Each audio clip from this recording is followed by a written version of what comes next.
The asphalt had 3 minutes left to stay solid. Nobody on that rain-slicked curb knew it except the one person nobody looked at. In the cold, neon-streaked entrance of the valet line, where the city's power arrived in silent engines and left in plumes of expensive exhaust, death was already idling. It had arrived with clinical precision, tucked beneath the chassis of a black sedan like a silent promise. The air smelled of ozone and rain, of the sharp, metallic scent of wealth that men like Jung Wu carried like armor. His leather Oxfords hit the pavement with the weight of a king, his movements radiating the calm of a man who believed he owned the very ground he walked on. Security detail flanked him, shadows in suits who scanned the rooftops and the crowd, but never once looked down. Jamaima Perry moved through the chaos of the departing guests the way a shadow moves against a wall. She had spent years perfecting this particular disappearing act: crisp black vest, name tag pinned to a precise, non-threatening angle, and a posture that signaled she was there to serve, not to be seen. She was a ghost in a service uniform, and in a world this dangerous, she had learned to be grateful for her invisibility. The ghost didn't get noticed. The ghost didn't get bothered. But the ghost noticed everything. Her fingers gripped her service tray with a white-knuckled intensity that was a miracle of self-control, because her heart was doing something violent against her ribs. She had cataloged the anomaly the second Jung Wu's car rounded the corner. The energy was wrong. Not in the way of a mechanical failure or a loose muffler, but wrong in the way only an outsider could measure. It was the faint, rhythmic flicker of red light reflecting off a puddle, a heartbeat of fire tucked beneath $1 million machine.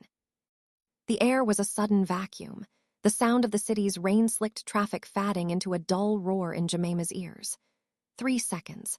The digital pulse of the red light beneath the chassis reflected in the polish of Jung Wu's shoes, a rhythm of impending fire that only she could see.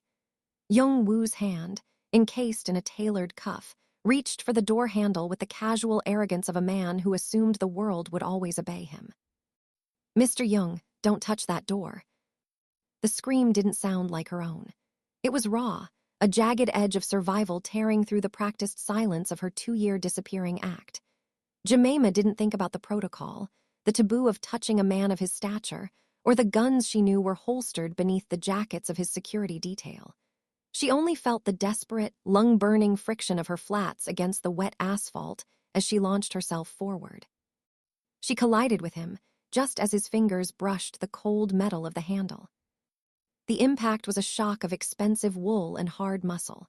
Jung Wu was a tower of granite, but the sheer momentum of her terror was enough to knock him off balance. They hit the pavement together, the impact jarring the breath from her lungs. She felt the bite of the gravel through her thin stockings, the sting of the cold rain on her neck, and the sudden, suffocating weight of his body as he twisted in midair to take the brunt of the fall. Around them, the world fractured into chaos. Shouts erupted from the security team, the metallic shink of weapons being drawn echoed against the stone walls of the valet entrance, and the heavy thud of boots surrounded them. Jamaima's cheek was pressed against the wet ground, her fingers still clawed into the sleeve of Jung Wu's charcoal suit. "Stay down," a voice bellowed, but it was lost in the absolute silence that followed. 3 seconds had passed. The explosion didn't come. Instead, there was only the hiss of the rain and the heavy, ragged breathing of the man pinned beneath her. Jung Wu lay still, his sharp eyes fixed on the underside of his sedan, where a small, magnetic box clung to the frame, the red light now a steady, ominous glow. The king of Seoul didn't move to push her off. He didn't reach for a weapon. He simply stared at the device that should have ended him, then slowly turned his gaze toward the woman trembling on top of him. For the first time in 2 years, he wasn't looking through her. He was looking at her. Jamaima saw the shock in his dark brown eyes shatter into a cold, terrifying clarity. The ghost had been seen, and as the sirens began to wail in the distance, she realized that the explosion was the only thing she had actually escaped. The transition was as cold as the rain. Before Jamaima could even push herself off the pavement, 2 sets of heavy hands gripped her shoulders, hoisting her upright with enough force to make her teeth jar. She wasn't being helped, she was being secured. Jung Wu rose slowly, smoothing the front of his charcoal suit with a terrifying, mechanical calm. He didn't look at the bomb squad technicians swarming his car, nor the flashing blue lights reflecting in the puddles. His gaze remained locked on Jamaima, tracking the way her wet hair clung to her face and the way her breath came in shallow, jagged hitches. "Into the car," he said. His voice was a low, resonant blade. I have a shift," Jamaima stammered, her voice sounding thin and foreign in the night air. "I need to clock out." One of the security men, a hulking figure with a jagged scar across his brow, let out a dry, humorless grunt. Jung Wu didn't blink. He simply motioned toward a secondary SUV, a blacked-out beast that looked more like a tank than a vehicle. "You aren't a waitress tonight, Ms. Perry," Jung Wu murmured, stepping closer until she could smell the expensive tobacco and cold rain on his skin. He leaned in, his lips inches from her ear. "You are the only reason I am not scattered across this pavement.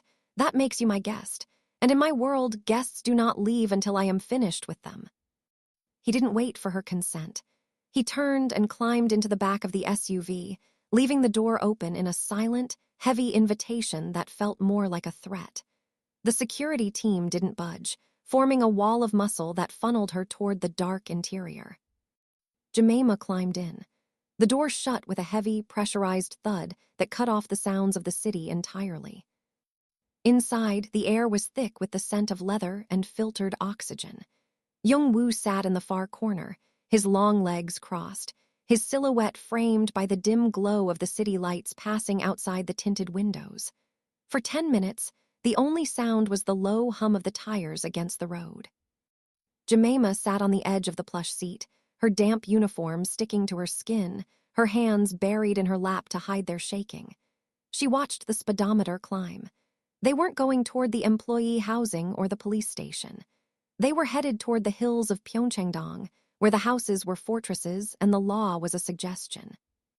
"Why?" Jung Wu finally asked. The word breaking the silence like a gunshot. Jamaima looked up, meeting the sharp, calculating intensity of his eyes.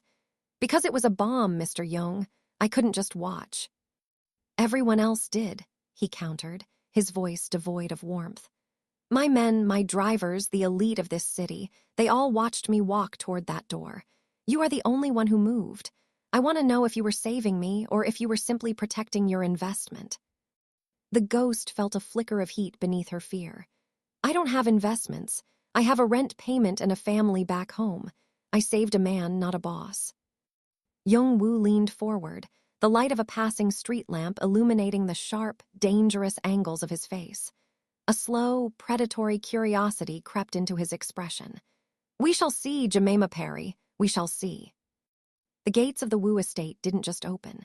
They retreated, heavy iron sliding into stone with a mechanical hiss that sounded like a tomb's ceiling shut. As the SUV wound up the private drive, the city of Seoul fell away, replaced by the suffocating silence of ancient pines and high-voltage fences. Jamaima watched the blurred reflection of her own terrified face in the tinted glass, her white waitress blouse now a wrinkled, damp rag against her skin. When the door finally opened, she was led not into a grand foyer, but down a sterile, windowless corridor that smelled of floor wax and cold air conditioning. The room they reached was small and sparse, dominated by a heavy oak table and 2 chairs. It wasn't a dungeon, but it was designed to make a person feel small. Jung Wu entered minutes later. He had changed his jacket. The new one was midnight blue, buttoned precisely, his jet-black hair slicked back without a single strand out of place. He sat across from her, his broad shoulders casting a shadow that seemed to swallow the small table. He didn't speak. He simply placed a manila folder between them. "Jamaima Perry," he began, the name sounding like a heavy coin dropped onto stone. "Born in Philadelphia, moved to Seoul 3 years ago, no criminal record, 2 jobs, you send 60% of your earnings to a younger sister in college." He leaned back, his sharp brown eyes dissecting her. "On paper, you are a saint, but saints don't usually have the reflexes to tackle a target while a bomb is ticking." "I was a track athlete," Jamaima whispered, her voice cracking. She cleared her throat, trying to summon the composure she used when dealing with difficult customers. "And I don't like seeing people die. Is that a crime in this house?" Jung Woo's jaw tightened, a subtle shift that signaled the predator was losing patience. In this house, the only crime is deception. My men checked that bomb. It was professional. It was meant to look like an accident, a fuel leak ignited by a short circuit. How did a waitress recognize a military-grade initiator in the dark, under a car, in 3 seconds? He leaned forward, his intimidating presence pressing into her space until she could see the pulse in his neck. Tell me the truth, Jamaima. Who told you the timer was set? Who paid the invisible ghost to become a hero at the exact moment I was most vulnerable? Nobody, she cried, her almond-shaped eyes wide with a mix of fury and fear. She slammed her hands onto the oak table, the sound echoing in the small room. I saw the light. I saw it because I'm the one who has to clean up the trash your guests leave behind. I'm the one who looks at the ground while you look at the sky. You're so busy being a king that you forgot the world is made of dirt, and that's where the snakes hide. The silence that followed was deafening. Jung Wu's expression remained unreadable, but for the first time, his cold, calculating gaze flickered with something else. Not suspicion, but a dark, reluctant spark of respect. He stood up slowly, the silver watch on his wrist catching the harsh overhead light. You have a sharp tongue for a ghost, he murmured, his voice dropping to a dangerous, intimate silk. We'll see if it stays that sharp when the people who planted that bomb realize you're the only witness who can identify them. The air in the room grew colder, the sterile silence pressing in on Jamaima until her own heartbeat felt like a drum. Jung Wu stood by the door, his hand on the handle, ready to dismiss her back into the shadows of his uncertainty. He was a man who lived by facts, and so far, her story was nothing but a series of convenient miracles. Wait, Jamaima said, her voice steadier than she felt. Jung Wu paused, his silhouette tall and imposing against the white light of the hallway. He didn't turn around, but he didn't leave. I have heard enough of your moral justifications, Miss Perry. It wasn't just the light, she said, rising slowly from the oak chair. Her practical black flats made no sound on the floor. The car was already there when I walked out to the valet stand. I saw someone. I thought it was just your mechanic or a security check. It's what I told myself at first. Now Jung Wu turned. His sharp eyes narrowed, tracking her every movement with a predatory focus. You saw someone? My detail had a perimeter of 50 yards. They were looking at the street, Jamaima countered, her deep brown eyes flashing with the memory. They weren't looking at the shadow of the sedan. A man was there. He was kneeling, reaching into the wheel well. He was wearing a suit just like yours, expensive, dark, perfect. But when he reached up to adjust the device, his cuff slipped. She took a breath, the image vivid and terrifying in her mind. There was a mark on his inner wrist, a tattoo. It looked like a bridge made of bones with a blue flame rising from the center. I didn't think anything of it until I saw the red flicker 3 minutes later. I realized he wasn't fixing the car. He was feeding it. The shift in the room was instantaneous. The air didn't just feel cold, it felt electrified. Jung Wu's composed, stoic expression cracked. His jaw set into a hard, lethal line, and the silver watch on his wrist glinted as his hand tightened into a fist. The Surajio Bridge. It was the mark of the inner circle, a symbol of a blood oath taken only by his most trusted lieutenants. Describe him, Jung Wu commanded. His voice was no longer a silk blade, it was a hammer. Tall, silver cufflinks with a dragon motif. He walked with a slight limp in his left leg, she whispered. Jung Wu didn't answer. He didn't need to. The description fit only one man, Han Bin, his right hand, the man who had stood beside him for 15 years. The betrayal was a physical weight in the room, a poison that had been sitting at the king's table all along. Jung Wu stepped toward her, his presence overwhelming, his shadow pinning her against the table. He reached out, his fingers hovering inches from her chin before he caught himself. You have just signed your death warrant, Jamaima Perry. If Han Bin knows you saw that mark, he will not stop until you are silent. Then I guess it's a good thing I saved the man who owns the fortress, she replied, her gaze not wavering from his. The sun rose over the Pyeongchangdong hills, not as a herald of a new day, but as a spotlight on a beautiful cage. Jamaima stood by the floor-to-ceiling windows of a guest suite that was larger than her entire apartment in Itaewon, watching the light catch the dew on the manicured gardens below. The room was a masterpiece of marble and silk, smelling of expensive lilies and floor wax, but to Jamaima, it felt like a tomb. She tried the door handle for the 10th time. It remained locked from the outside. The invisible life she had spent years building had vanished in a 3-second scream. There would be no clocking in for her double shift today. There would be no cheap coffee with the other girls in the break room. Her phone had been confiscated for her own protection, and her service uniform, the black vest and white blouse that had been her armor of anonymity, had been taken away while she slept. In its place was a wardrobe of designer clothes that cost more than her sister's tuition, hanging in the closet like the skins of a different person.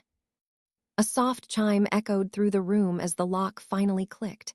Jung Wu entered, his presence instantly shrinking the cavernous space. He looked refreshed, a sharp contrast to the hollow ache in Jamaima's chest. He didn't apologize for the locked door. In his world, safety was a commodity bought with steel and isolation. "Your belongings from your apartment have been moved to the secure storage," he said, his voice as smooth and cold as the marble floors. "The lease has been terminated. For the rest of the city, Jamaima Perry has moved back to the States." "You can't just delete my life," Jamaima said, her voice trembling as she turned to face him. Her deep brown eyes, usually so alert, were clouded with the realization of what she had traded. "I saved you. I didn't sign up to be a ghost in a bigger house." Jung Wu stepped closer, his shadow stretching across the silk rug to touch her feet. "Han Bin has mobilized. He knows someone saw the mark, even if he doesn't know it was you yet. If you step outside those gates, you are a target. Here, you are a guest." "A guest doesn't have a locked door, Jung Wu," she countered, using his name for the first time. The taboo of the word hung in the air between them, sharp and dangerous. "You've traded one threat for another. You're not protecting me. You're hoarding me because I'm the only piece of evidence you have left." Jung Woo's expression remained a mask of stoic authority, but his gaze lingered on the way she stood her ground despite her fear. He reached into his pocket and pulled out a small, velvet box, sliding it onto the vanity. "The uniform is gone, Jamaima. From this moment on, you are no longer the woman who pours the wine. You are the woman who sits at my right hand. If you want your freedom back, you have to help me burn the men who took it." The silence of the Wu estate was never empty. It was a heavy, pressurized thing, maintained by censors and silent men. But at 3:00 a.m., the air in Jamaima's suite changed. It wasn't a sound that woke her, but a shift in the ventilation, a sudden lack of the mechanical hum she had grown to loathe. She sat up in the darkness, her heart hammering a frantic rhythm against her ribs. The ghost in her, the one who survived by noticing the world's jagged edges, told her the stillness was wrong. She didn't reach for the light. Instead, she slipped out of the silk sheets, her bare feet making no sound on the cold marble. She saw it then, a sliver of shadow moving across the frosted glass of her balcony door. It was too fluid, too purposeful to be a branch in the wind. The door didn't shatter. It breathed open, the lock picked with surgical precision. A figure silhouetted against the moonlight stepped into the room, the matte black finish of a suppressed handgun catching a ghostly glint. Jamaima didn't scream. She knew by now that screams were for the helpless. She lunged for the heavy crystal carafe on the nightstand, but before her fingers could close around it, the bedroom door burst inward. A flash of white silk and dark motion intercepted the shadow. Jung Wu hadn't been sleeping. He moved with a predatory violence that made his previous stoicism look like a mask. He didn't use a gun. He used the momentum of a man who had built an empire on blood. He caught the assassin's wrist, the bones snapping with a sickening, wet crack that echoed in the vaulted ceiling. The assassin was fast, pulling a ceramic blade with his free hand, but Jung Wu was focused with a terrifying, singular intensity.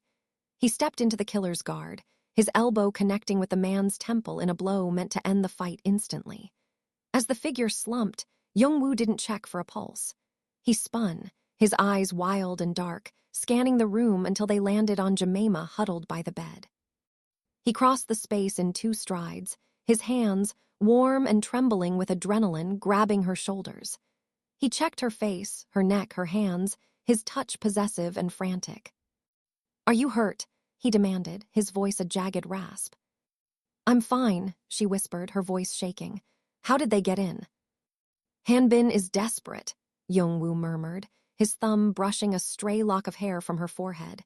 He didn't pull away. For the first time, the distance between the king and the witness had vanished.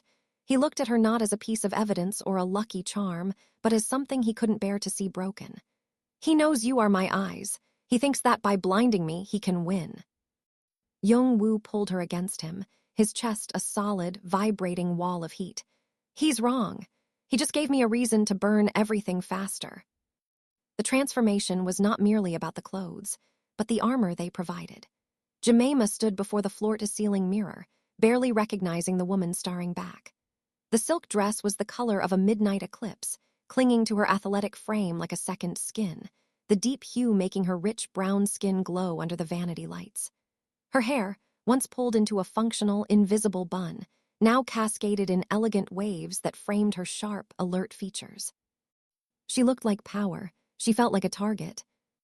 The mask is more than just lace, Jamaima, Jung Wu said, appearing in the reflection behind her. He wore a tuxedo tailored with lethal precision, his silver watch glinting as he adjusted his cuffs. He looked every bit the apex predator. It is the permission to look these men in the eye. Tonight, you are not the woman who serves. You are the woman who decides who is served.